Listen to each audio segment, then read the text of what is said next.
You know, I see a lot of cringy stuff on LinkedIn, and a lot of it comes from employers acting poorly, but not all of it. Sometimes you guys do some pretty questionable stuff too. And in this video, I'm going to cover some of them.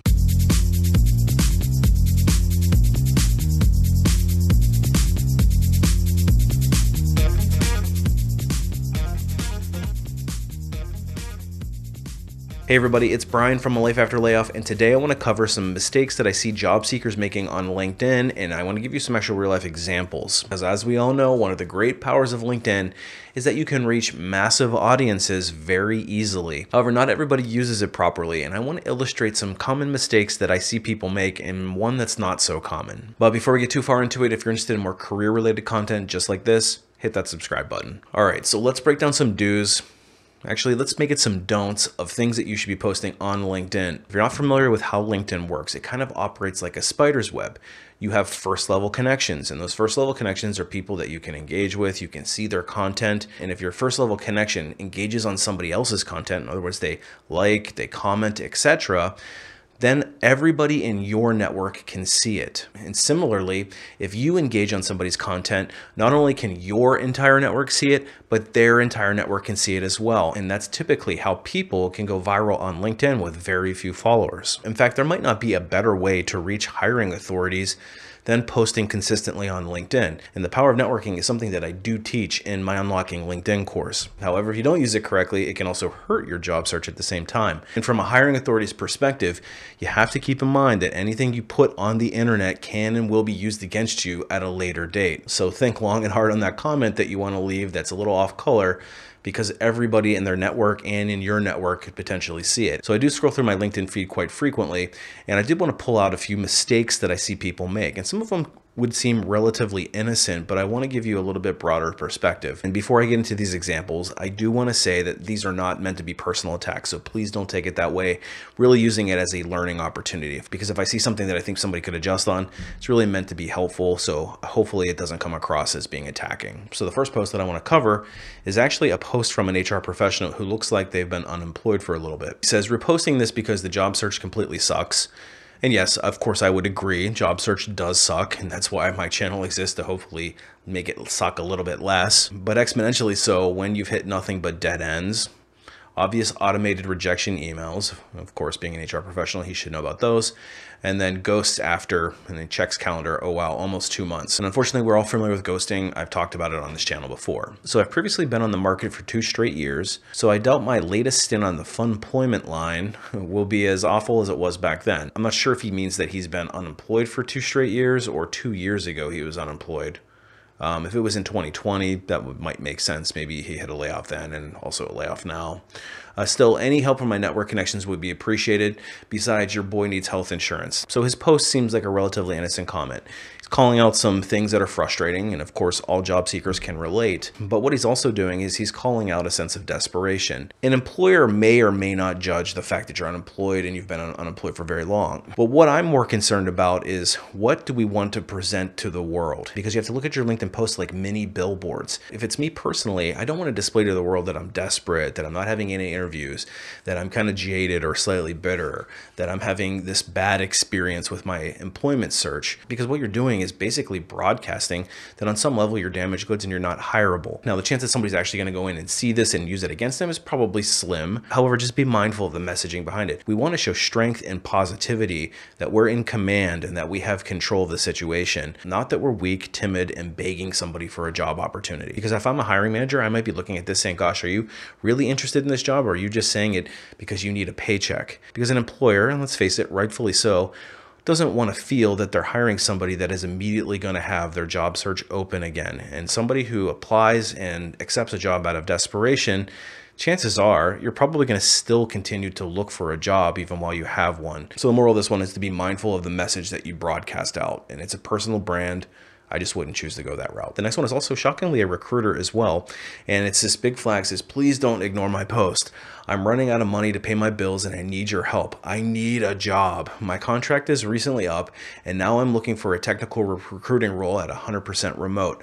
I have 1 year of experience in technical recruiting and I'm open to salaried roles, etc. This one screams desperation to me. It screams that I'm not hireable. I'm freaking out. Please anybody. I'm desperate. I'll do whatever it takes. I'll mop the floors. I'll clean the windows. It doesn't matter. Just give me a job. And if you're an employer, that reeks of desperation and it might scare some people off. Not to mention saying I'm running out of money to pay my bills and I need your help. I need a job. It's not other people's problems. There's lots of people out there who are in very similar circumstances, and you're basically putting your problem onto somebody else. So it's a very poor branding. And in fact, this one is even worse than the first one we just looked at. And another thing I want to point out is if this person is in this much dire straits, this is exactly why I talk about the importance of multiple streams of income so that you're not in a desperate place when you're looking for a job.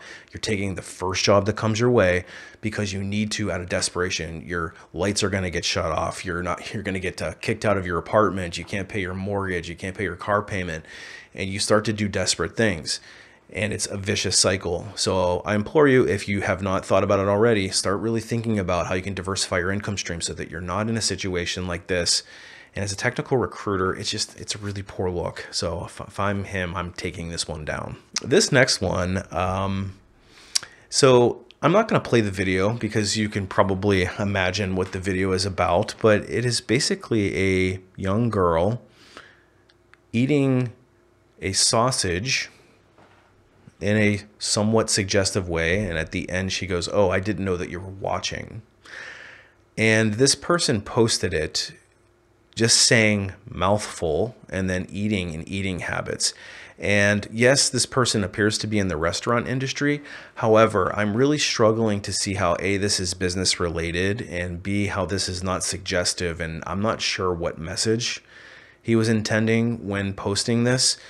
To me, it comes across as incredibly creepy, and it comes across as very inappropriate for a LinkedIn post. So be very mindful of the message that you're trying to send out. And even if you're not looking for a job and you're building a network for customers, what's the perception that this leaves? I can't see any possible value that this drives, this piece of content. So this next one is a doozy.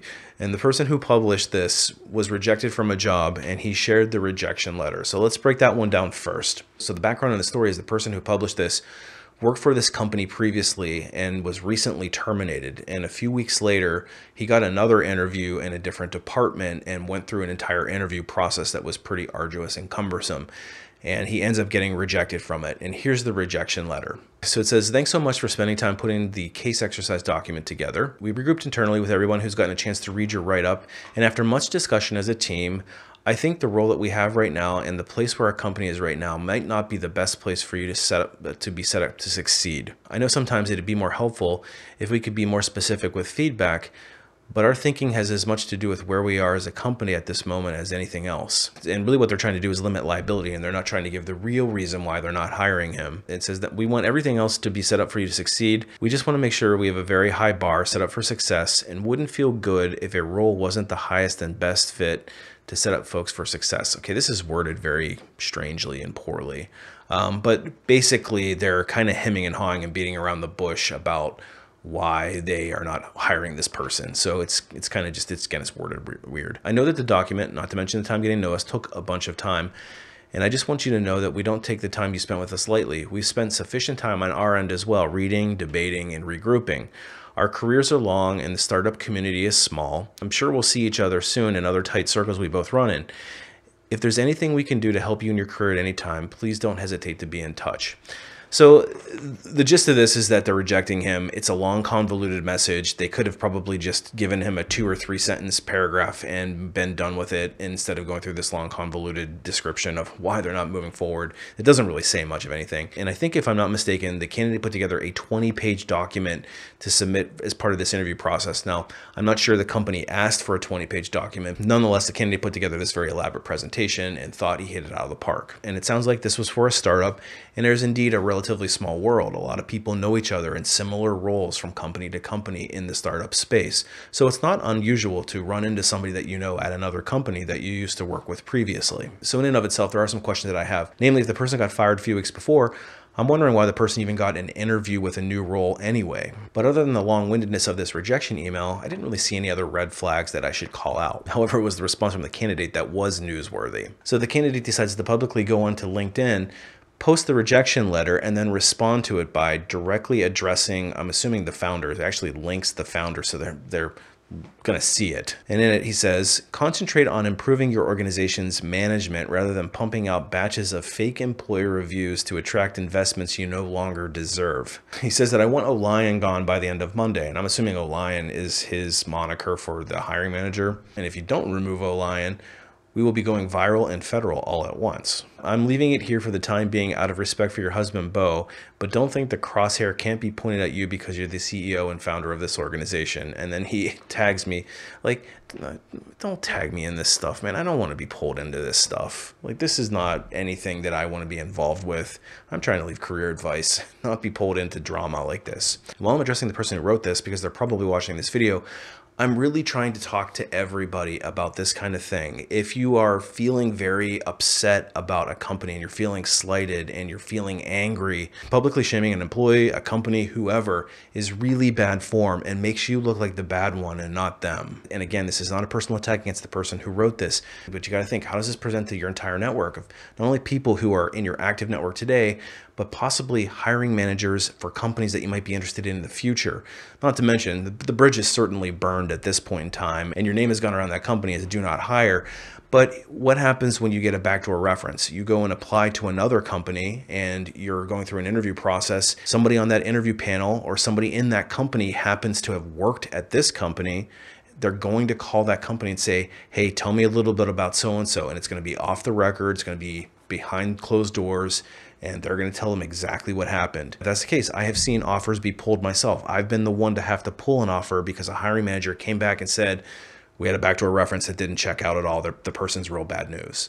So I can 100% guarantee you that you're not going to get a reference from this company, and you'll probably get bad backdoor references and you'll not know when they're actually happening. And again, you've got to think about what you put on LinkedIn because it blasts out like a spider's web and everybody can see it. If you get a particularly curious hiring manager, they may go pretty deep into your history to check that stuff out. I personally have never done that, but I know hiring managers who have. So the moral of this story is if you're feeling very riled up about a certain situation, like go walk in nature, go to a kickboxing class and punch something, and do something productive to get your anger out. But don't go and rage post on LinkedIn, publishing stuff that you're going to regret later, because this one will come back to bite you. And if you don't believe me, this is another recruiting manager who has also posted the same advice. And do not talk poorly of your former employer in an interview or on social media. Last week, I lost a candidate to an interview process because something they wrote on social media about their former employer. It completely shot down the industry as well. Instead, do this. Talk about what future employers can do better without referencing it being something that wasn't happening where you were before. Things can always get better, but it's how you advocate for it that matters too. And I think that that's some sound advice. I would always try to turn a negative into a positive, say, this is what I learned from this opportunity, or maybe I would do things differently. Learned a lot, would do it differently this time. So as a summary, let's stay away from being desperate. Let's stay away from posting things that are off color or questionable. And let's certainly stay away from trash talking and threatening our employers. Also, some low-hanging fruit. Don't get into some politically charged debate with some stranger that you've never met before. Don't talk about how bad employers are, interview processes are. Let people like me do it. We'll be the voice for you. But if you're struggling with your LinkedIn game and you're not getting recruiters to reach out to you and you're not sure how to build solid networks and build your personal branding, I might recommend some of the folks who publish some stuff here, check this course out. But I created Unlocking LinkedIn to teach you how to do that. Because trust me, if you're actively looking for a job, it is a lot easier to get hired when a recruiter comes and finds you than for you to apply to jobs that might have hundreds or even thousands of applications. Not to mention, I teach you how to unlock the hidden job market, so it's something that you're going to want to check out. By the way, I'm on LinkedIn, so I'd love to hear from you. If you want to connect, I'll leave my information below. Appreciate you watching. Happy networking, and we will see you on the next one.